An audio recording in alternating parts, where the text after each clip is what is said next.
Hello, I'm Joseph Bowie, the son of W. Lester Bowie Sr., who was one of the 9 original children of Mary Ellen and Emory Thomas Bowie from Bartonsville Road. I'm one of 3 siblings, Lester Bowie Jr., world-famous trumpet player, Byron Bowie, world-famous arranger, R&B specialist. I'm the youngest son of W. Lester and Earxie Bowie.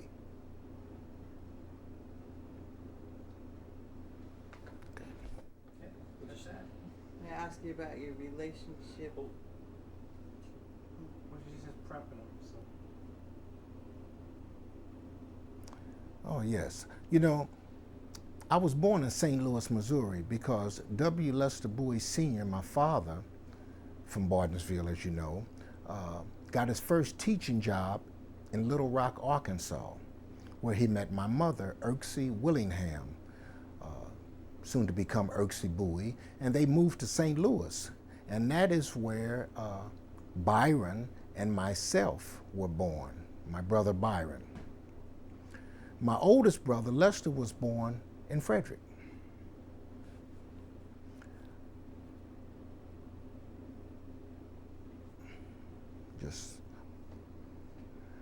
Okay, now you know my father was a great musician. He was a cornet player and music teacher. He had his master's degree in music, and he was a great band director in the St. Louis area, high school bands. And he was also a great cornet player that played in his younger days with the Bartonsville Band. Now, my father, I never heard him play cornet because I'm the youngest child, but I knew him as a band director in St. Louis at several of the major high schools in the area. And that's why we all play music, I believe. My brother, oldest brother Lester, took up the trumpet, and very similar to the cornet, which my father played. My middle brother, Byron, took up the woodwinds, clarinet, saxophones, and I had to just take the trombone because that was, we wanted to make a full horn section.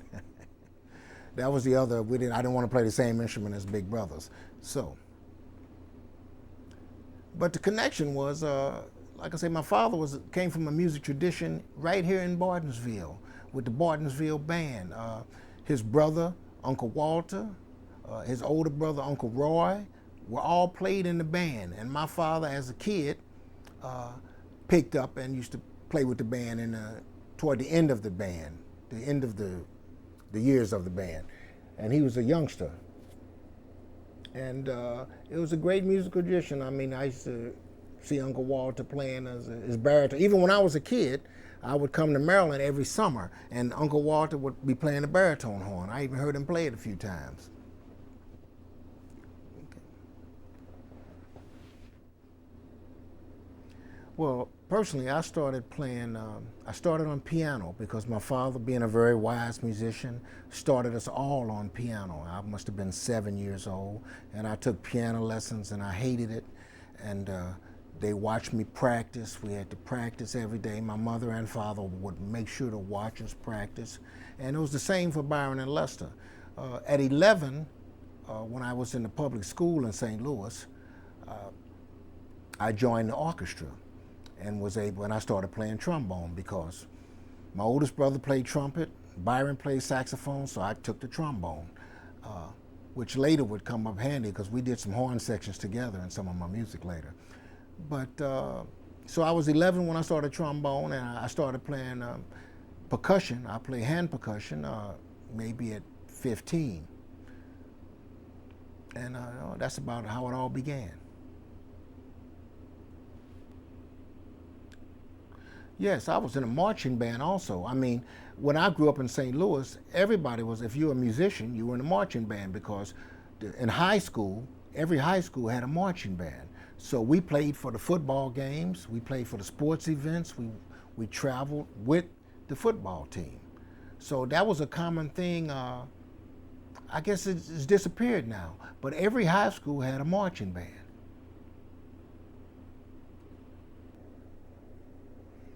Well, I guess my first major influences were naturally my brothers because they were already, I was 9 years younger than my next brother and 12 years younger than my oldest brother.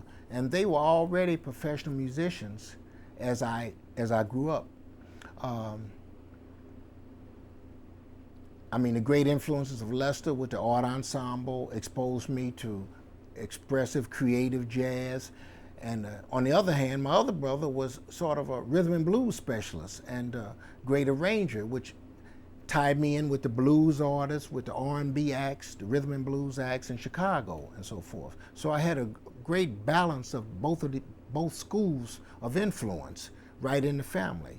I mean, my family groomed me to be a professional musician. I grew up playing. I never thought I had any choice. I never doubted it one instant. I always wanted to be a professional musician since the beginning.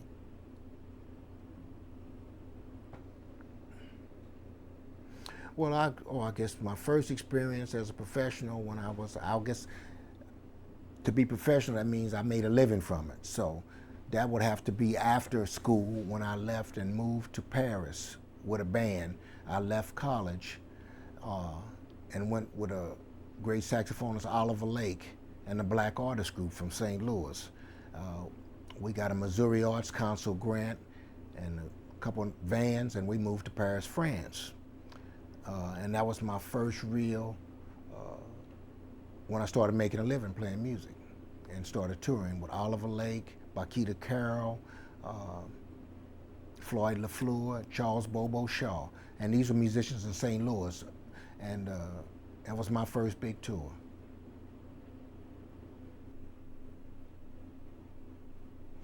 Yes, and my parents were my greatest support system. They didn't question the type of music I wanted to be involved with. They didn't encourage me in one area of music or another area. They tried to expose me to all areas, from classical to, I mean, I was exposing myself to rhythm and blues and jazz. My folks gave us a classical background on piano, and but they never had any preference. Their main concern was that whatever style we chose, do it well, be good at it.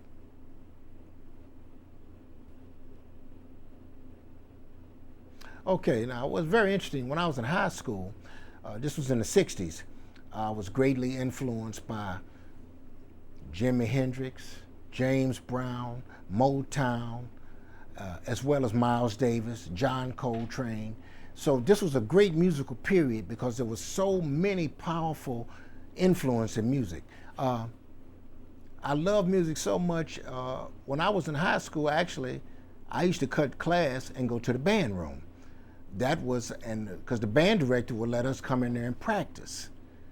And if we cut class or after school, before school. So I used to cut class. And all during high school, I always had the top 10 band. I played all the dances in the high school. We played talent shows. I mean, this is from 14, 15 years old.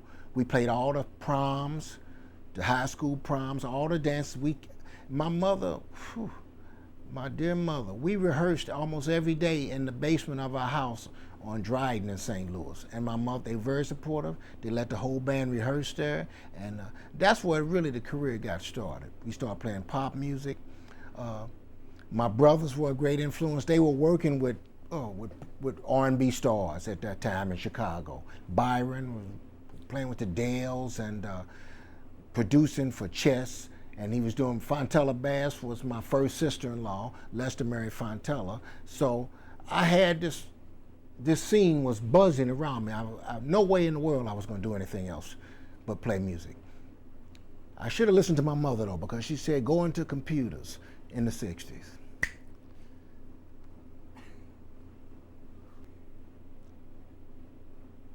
Okay, and moving into college, I went to Lincoln University, which was one of the black colleges in Missouri, in Jefferson City. Lester also went there for a period, and a lot of great black musicians went there. And I was very fortunate because an outstanding, the band director at that time was Marshall Penn, who was a super trombonist. So this is a great influence, and he was in my development as a trombonist. But in college, I mean, I was young. This was the hippie days, and I had a big afro, and I always had the band on campus, and plenty of girls back in those days. And so we played all the shows. As in high school, we played all the shows. We did a lot of crazy stuff, which we don't need to get into now because we're older. But it was a great time. I think that the thing that turned me away from school was I had a theory teacher, music theory teacher once, and I remember once in the class he started to criticize John Coltrane and just say that John Coltrane was nothing in the later recordings. He liked the early recordings of John, but he didn't like the developing stages when we get into Live in Seattle, Transition, Love Supreme. After Love Supreme, it lost him. So I walked out of class. That was the last, and went on the road to Paris at that point. Impetuous. Talk about And where are we now? Oh, speaking of. where you're. Now, probably the turning point in my professional career was my first professional tour when I traveled with the Black Artist Group of St. Louis, Oliver Lake and Company, to Paris, France. We took two Ford vans with us, and some of us took the boat over with two vans, and I flew over a little later. But this was actually the greatest experience to date, and I was just like, oh my God.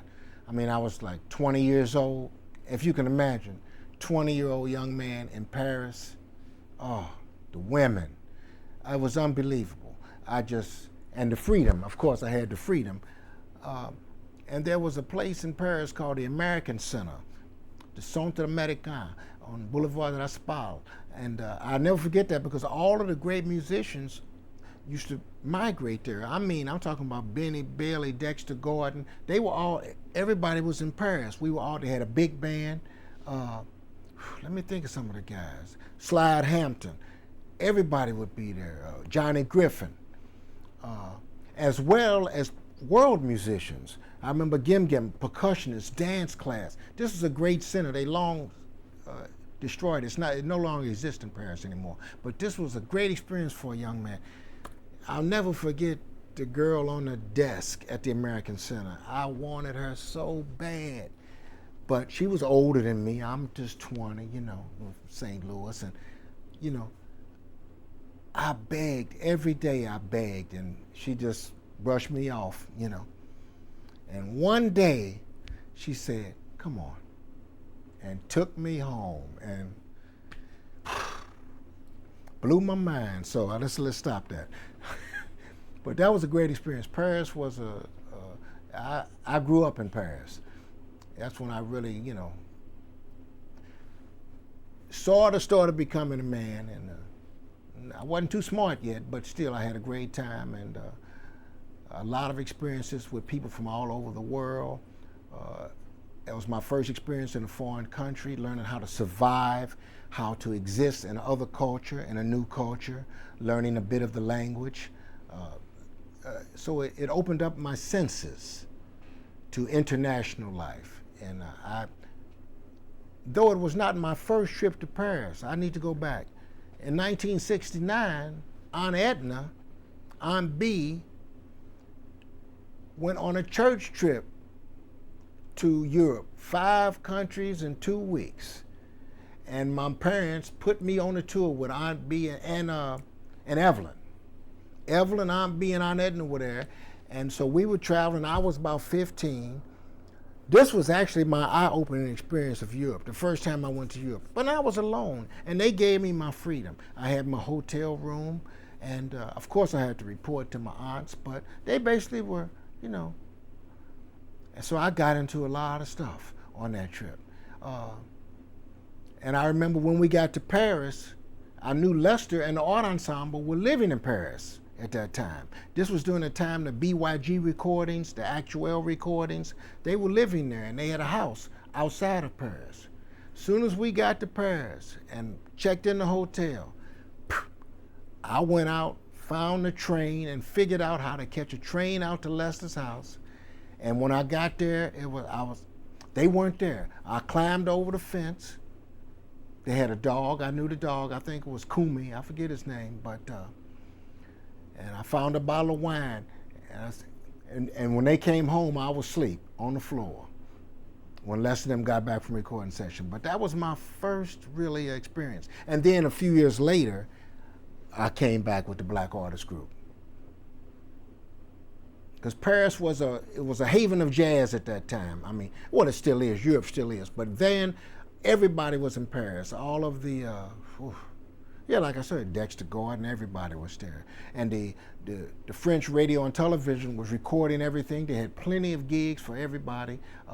So the music was just, it was incredible. I mean, and for a young man, that was an incredible impact. I mean, I heard Miles several times there, and actually, one of the guys who played with us in Paris, Dominique Gaumont, the guitarist, eventually got the gig with Miles. So when Miles would come to town, we would always go hang out with Miles, because he's from St. Louis anyway, from Alton, Illinois. So we knew the family. I knew his sons, and so we always would hang out with Miles come to town. We knew Pete Cozy played guitar. He was from Chicago. He was another guitarist with Miles in those days. And so when Miles would come to Paris, we would all be hanging out. We wasn't hanging with Miles that close, but I mean, but we hung with Pete and we hung with the band. And Toomey was in the band. I remember that period. Al Foster. And do you remember what year it was? What year was that? Because I could find it in the paper. I think. Yes, so Paris was just a fabulous experience. I mean, I was at the height of my hormones. I was a young 19, 20-year-old, and I was exposed to things I'd never seen. And I was learning. I was traveling around Europe, playing concerts, playing jazz concerts, and it was meeting people that I only dreamed about. But in 1973, after being in Paris for 2 years, there was a little, the band leader had brought his family over. I hope he never sees this tape. No, and anyway, but he's a great guy, but he brought his family over, so he had a wife and 2 kids. But anyway, toward 1973, and we all lived in one house for several times. So, this can get a little hairy, and I can understand it. So the wife, I think his first wife was having a breakdown, and she started was saying that we were talking about her through the walls, some little silliness. But anyway, okay. So me and the drummer said, sayonara, New York City, here we come. So we saved a little money up, jumped on a plane, and landed in Manhattan. Had a few contacts. We had somebody we could sleep on the floor in Lower Manhattan down in the Wall Street area. Alan, what was his name? I forget his name.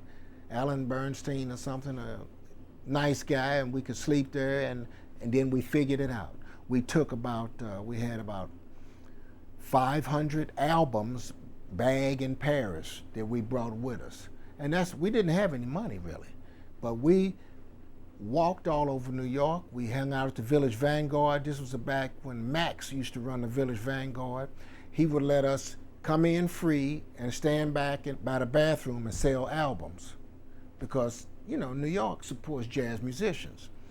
And somehow we survived until we met Ellen Stewart, great theater, off-Broadway theater impresario from La Mama Theater on the Lower East Side. She had several theaters around the Lower East Side.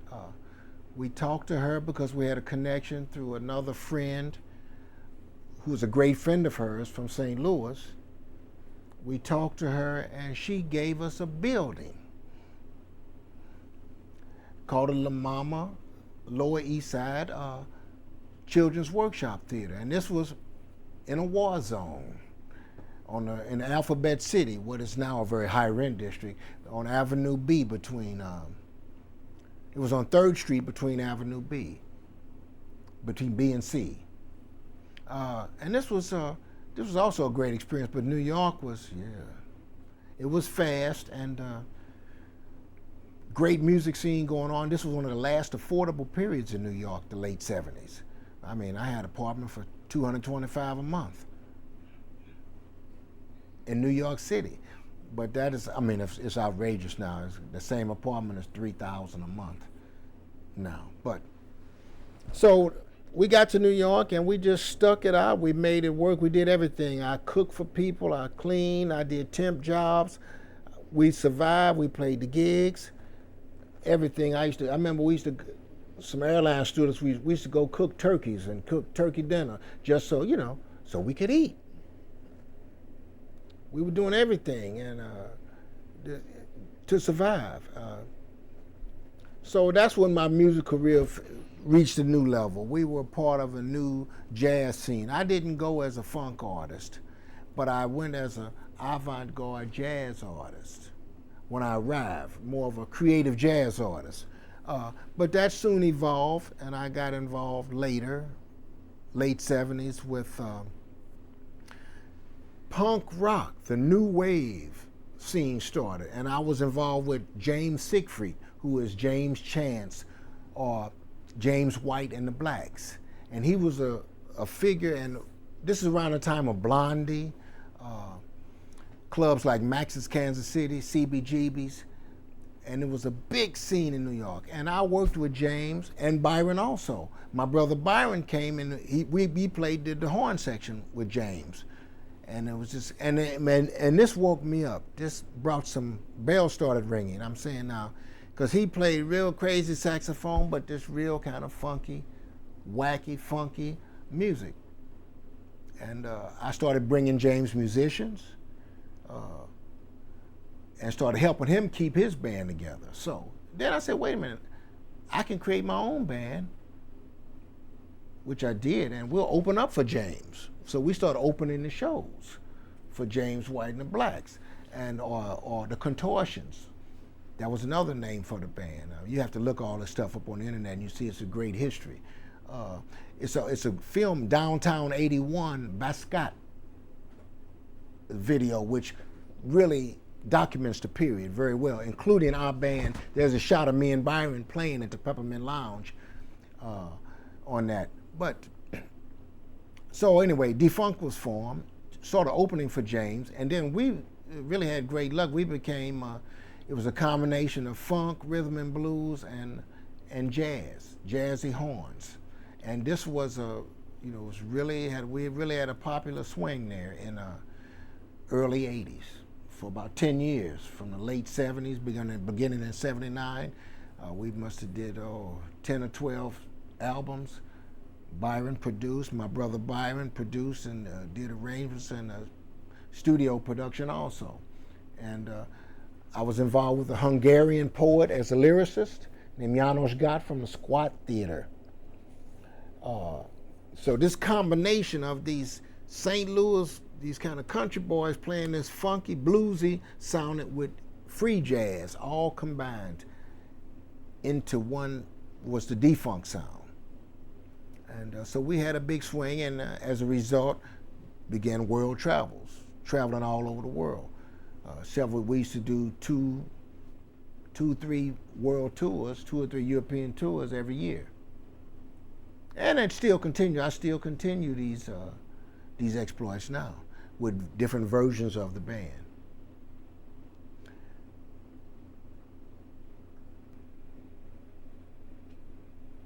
Okay, so let me go back a little bit. Before this James Chance, all of this got started with the new wave, no wave scene. Remember, I was in New York from '73. In 1976, between '73 and '76, I was playing with people like Stanley Cowell, the Jazz Composers Orchestra. I played with Cecil Taylor, played with Sam Rivers, big band, and many musicians around. Who's who of musicians in New York at that time. And about 1976, my drugs became a problem for me. And so I decided to move take my family, get up, leave New York. We went to Chicago to Byron. He was going to put me up for a while, and at that time is when he got me in the rhythm and blues scene, which I didn't realize till later was going to be a great mix in this potpourri of just the way I look at music. And so he got me into, that's when I got the job with Tyrone Davis. This is 1975, 76. Then I came back to New York in 78. So and then we began with the no wave, new wave, James White, and then Defunct in 79 began.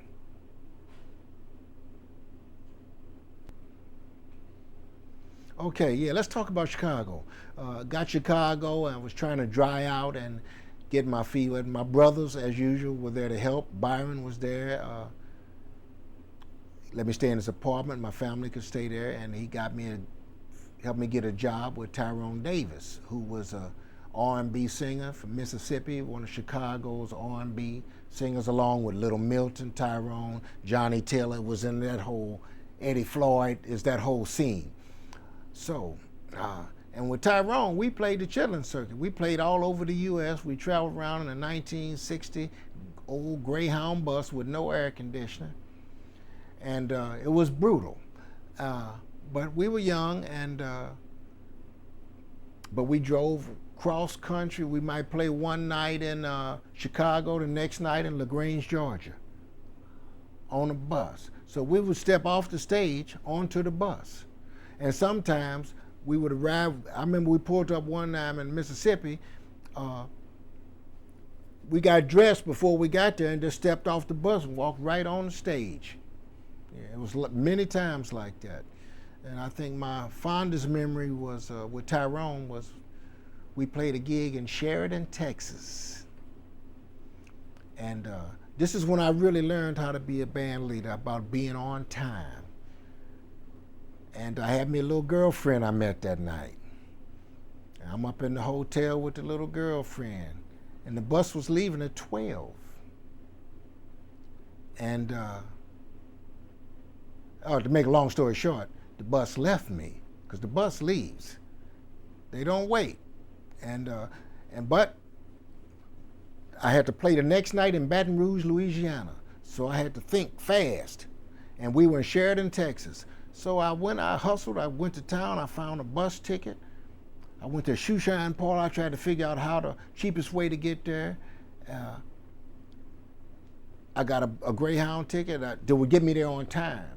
I got to Baton Rouge, still didn't know where the gig was, didn't know where the concert was. But I asked around, because in the black communities, they always knew. That's why I go to the shoe shine parlor, because I know somebody there's gonna know what Tyrone's playing. So they told me, I hustled up, caught me a cab out to some little social club in the country. And also my job not only was band leader, I set the PA system up for an extra $15 a night. I made $75 a night and $15 extra to set up the PA. I found my way out there, and I got there, and the bus had just got there. And I just started doing my job, just like Tyrone never said a thing, because I was there.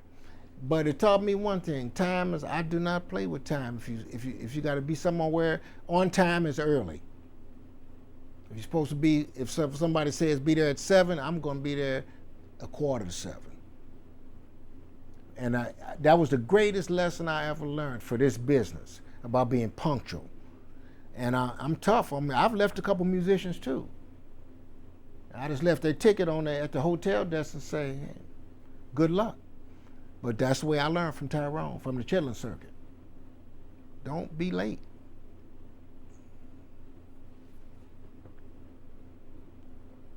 Okay, Defunct. This is actually, little did I know it, is my lifeblood. Defunct was a unique combination of things, of music. It was a very unique musical styling that combined jazz, funk, rock together in one. Vocals. And this is where, you know, when I was playing jazz in New York, I always, because I'm from St. Louis, you know, I said, wait a minute, I'm going to start singing. Well, singers make more money. But I said, I can just start singing. So actually the first song I sang was with the St. Louis Creative Ensemble, which wasn't defunct. But that's what started me, because I wasn't a trained singer. But I trained myself in defunct and started writing lyrics and started, Byron did great horn arrangements and started coming with all these crazy ideas for sounds in my head. And we created Defunct and made some great records that turned out to be really impressive, made an impressive impact in the international market. I mean, there were times, I mean, I never had million sellers because this music was always on the edge. It was kind of sort of intellectual, but it was funky, it was danceable, but it always appealed to, you know, the intellectual musical crowd, something a bit more than just top 10. So we went on, we made several CDs, we traveled all over the world. I mean, I remember one time we had a concert with Prince at his club in Minneapolis, and Defunct opened for Prince. And this was, I mean, I thought we really, you know, put it to him well, because our concept was New York, and Prince was, at this time, you know, we were all young, but he was very critical of the jazz, because the jazz has always been associated with Defunct, because we always had that edge. And I remember after we played the show, I mean, the people loved us. The Time Morris Day and all those people were in the audience, because all of that whole crew was there. And Prince, first thing he did when he came out, he said, "Jazz is dead." You know, yeah. But anyway, that's a good story too. So we drove through a blizzard to get out there just to, you know, give Prince something to think about. But that was another great experience with Defunct. And we've been everywhere, from Japan, a couple times in Japan, all throughout Europe, the East, in Russia, and everywhere. Even the greatest Defunct gig I remember was in Pakistan. We played Lahore, Pakistan at the Sufi Soul Festival against the recommendations of the FBI. But the National Endowment gave us a grant, so they paid for the tickets. But the FBI advised us not to go. You know, I guess it's normal policy, but this was before. Hey, I had a great time, and because we were, you know, we were people of color too, they loved us in Pakistan. They treated us like kings. It was the most bizarre place I'd ever been to. I mean, even the traffic in Pakistan, you're driving down the street. Now you can imagine the street, cars, buses, horses, carriages, people walking, all down the street at the same time. It's just unbelievable how it's manageable. But that was a great experience.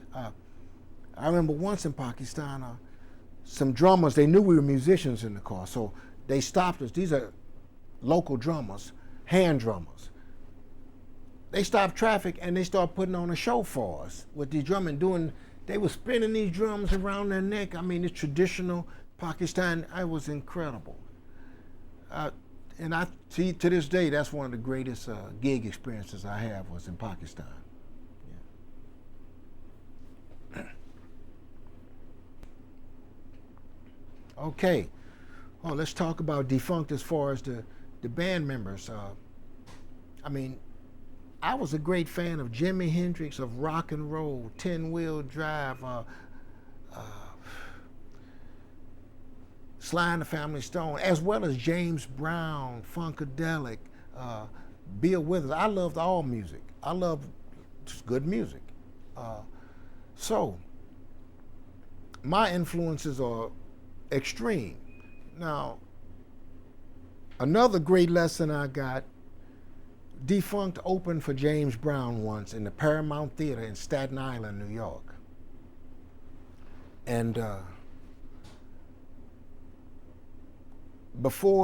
we opened the show, so But I was nervous. I mean, James Brown, I was a big fan. I saw James Brown in St. Louis when I was like 15. I saw Jimi Hendrix too live. We'll go back to that. But I saw James Brown, and that was like the Godfather. I mean, I could have been 10, 11, 12. And so now here I'm opening the show for James now. This is much later with different. This is probably in the 80s when James Brown was being blackballed and his radio stations were taken. But so he had to kind of work smaller shows. So he worked a big club in Staten Island called the Paramount Theater. Defunct opened up. But James was another one of these R&B chilling circuit professionals, extreme.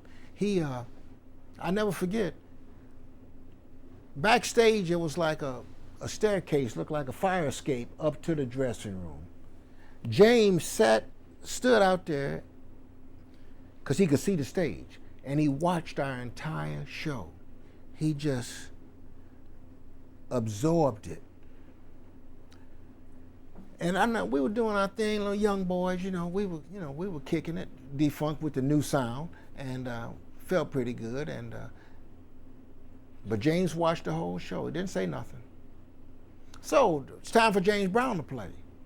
So the band started, and they just, doing their little thing before James comes out, and I was like, we got this. Because, music is competitive. See, that's the other thing that we have to realize in music. Music is like a football game. It's a tournament. And we always try, even when we were young, we would be in battle of the stars. So we want to, you want to kick ass. You want to be really provocative, and you want to, I'm with James Brown, but I want to make I want to hold my own with James, even though he's the Godfather. So anyway, the band was playing, and they were okay, But I said, oh, we got this. But then James came out, and the whole level of the performance went up about 100 notches. And I just could do nothing but just almost fall on my knees and just say, James, teach, it was smoke, and he was just giving me that lesson. He was passing it down. That's what that mentorship. And see, that's what we don't get a lot of in music today, and that's the way I learned it. He was letting me know, he said, nice young band, but I'm a veteran pro. And he commenced to kicking our butt all over the stage. But that was the greatest thing that ever could happen to Defunct. Because after that, we grew, and I have that same intent. Destroy. When we go to the festivals, destroy the other bands. And not in an unfriendly way, in a very friendly, competitive way. This is how everybody grows in the music scene. Give your best, observe, and this is the University of Music, of professional music, live and real. So James gave me that, I like to say, he gave me my first ass whooping on stage, and I never forgot that. That made us a better band, for the rest of time.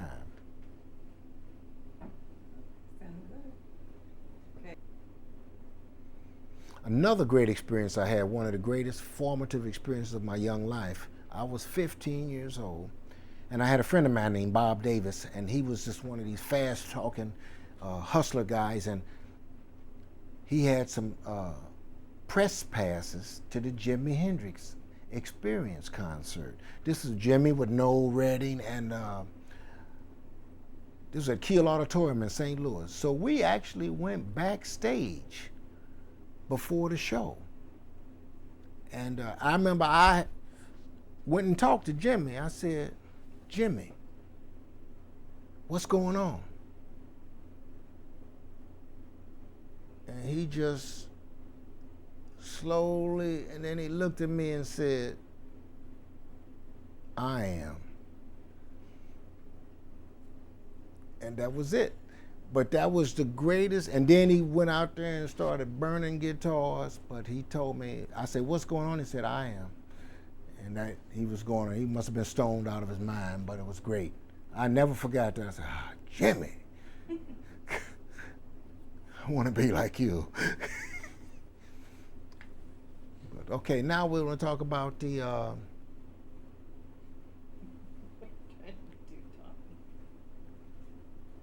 Okay.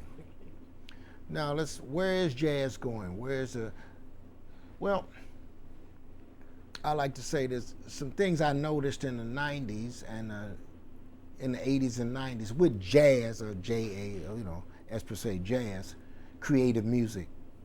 Things started changing. Jazz started to be classicalized, which means it's a school you can, a subject you can take at school. At the universities really teach the jazz now, as opposed to learning through mentorship, which was the way we came up. You go down and sit in with Sonny Stitt, and if you didn't sound good, he'd tell you get off the stage, go home and practice. And this is the basic attitude we learned from our elders. The older musicians taught the younger musicians the skills, not only how to play, how to behave, how to look cool, how to move, how to be a performer. These things the schools can't teach you. They can teach you the technique and the technique behind it, but the personality is something I think that the mentorship gives you a broader and a more, just a broader look at.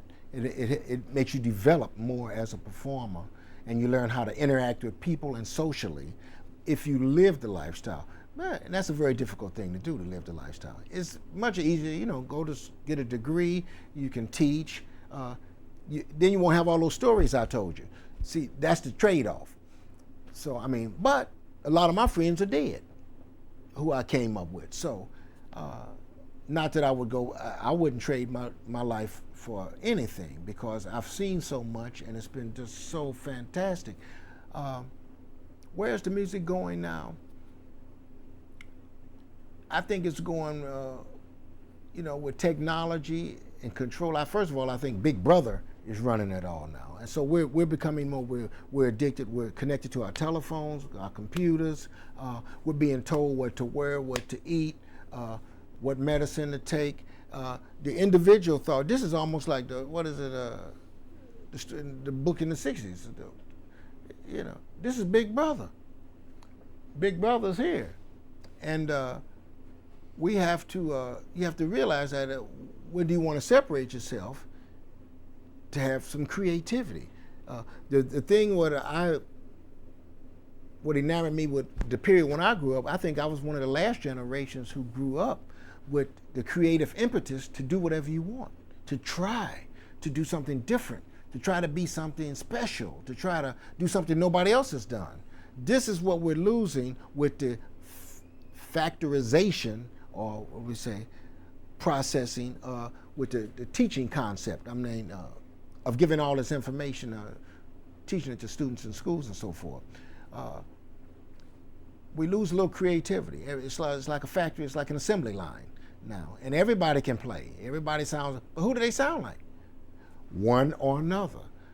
In my day, if you didn't sound different, and the same thing in Duke's days or Count Basie's day, if you didn't have a different sound, that's what made those bands so unique. Count Basie Orchestra and Duke, everybody had their own sound.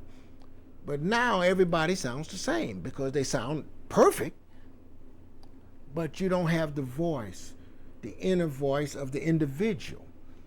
And that's what I strive, and that's why Defunct came. I want my own voice. I don't want to sound like J.J. Johnson. Never did. I just want to sound like me.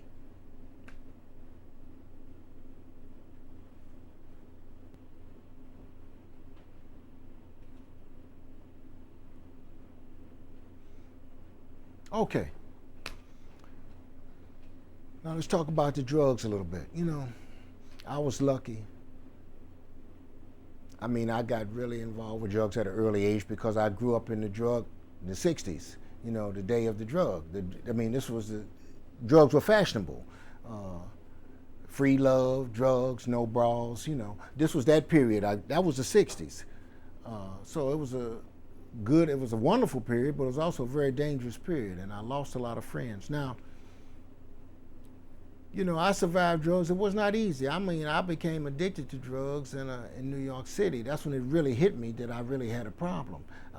And so I guess for about 12 years, 13 years, I had a serious drug problem. So, but always coming from a good family, see, it keeps you conscious in dignity.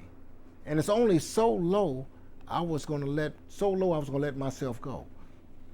Before, listen, hey, I mean, I just walked in New York. I just went and submitted myself to the hospital or to Phoenix House to a program because it's just, I mean, I learned from my parents and from my family. I was just not going to be out here doing so bad. I had to really get it. So I knew I had to get it together. Even the last 7 years of my drug addiction, I wanted to get away from it.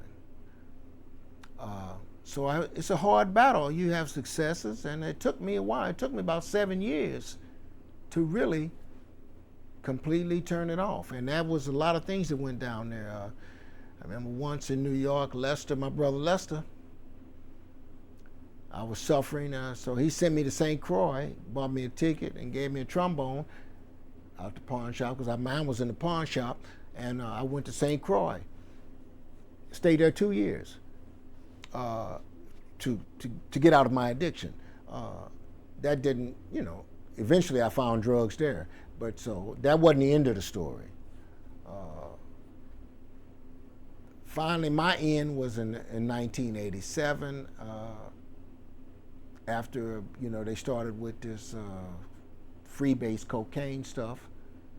Of course, I tried it because I was a drug user. And after about a couple month or so with that, checked myself in Bethesda. What's the name of that hospital? I forget the name. But, and I was working for Wang Laboratories because I was living in Frederick at that point. From 1985, I came home after my first wife. It kind of put me out. This was all because of drugs. My first wife lived in Manhattan, right? And they still live in the same house in Manhattan Plaza. Nice 39th floor apartment, and my daughter. And so anyway, I mean, and I understood. I left. I went to the Caribbean for a couple years, and when I came back from the Caribbean, my wife was 9 months pregnant. Never said nothing. I said, okay. So anyway, I came on down here with Uncle Lester at that point. I mean, but we're all cool. I mean,